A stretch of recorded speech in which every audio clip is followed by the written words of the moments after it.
What's going on? So I've encountered some people and they said, is it a victory? How do you feel about the verdict? There is no victory. Um, it was plain as simple as what it is. Some people are like excited and say, well, you got one. I think there's a different level of minds out here. There have been some white folks that have thought of this as like, well, you got one, so be happy, be satisfied. I'm not satisfied. You want to make me satisfied? Get Emmett Till some justice.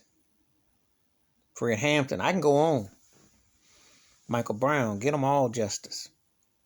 You know, when they do this so-called Me Too cancel movement, they go back and dig into people's past. Well, if you murdered black folks openly and did what you want to do, why don't you do that? That would be to go back. Along with reparations.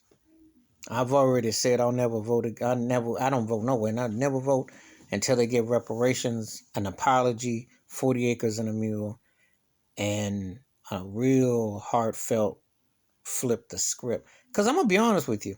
I think that reparations and acknowledgement of slavery is the only way they'll change the police. I really do. I don't think. I think that's the knockout right there. There is a lack of respect for African Americans in this country because, quite frankly, you've been stomped all over. And what Derek Chauvin did is a metaphor for over 400 years. If Joe Biden, Kamala Harris, Trump, Bushy, Obama, Clinton, whatever, whoever, want to really flip the script, you have to push a reparations. You have to push a situation that would really make the cops have to respect you. And there's no respect in this country for black folks because there's never been an acknowledgement of the work and the contributions and what they've done. It's been treated like slaves. Entertainment, everything is to generate wealth and success. And that foot on the neck is a metaphor for how black folks have been in the scene but been stomped out for not getting just due in so many ways. So I think that reparations would about knock the police down a full peg or two. But there ain't no politician gonna be bald enough to do that. And don't count on Sleepy Joe or dumb Donald Trump or none of them to say, hey, if you have to pay reparations and restitution for African Americans' plight and the systematic institutionalization of slavery and how it still is prominent as we speak right now, they would be ready to throw their badges out. They throw their batons. They throw they throw everything out. They might taser themselves because they be in a shell shock because they couldn't cope with that. They have not been forced to acknowledge African Americans.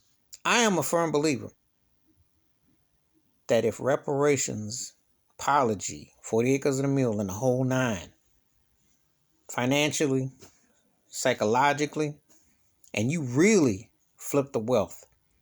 I'm not saying some publishers clearinghouse thing because this ain't about this, but this is about right and wrong. Now, and I'm talking about housing, schooling, health. I'm talking about having a chance to fully cope unapologetically.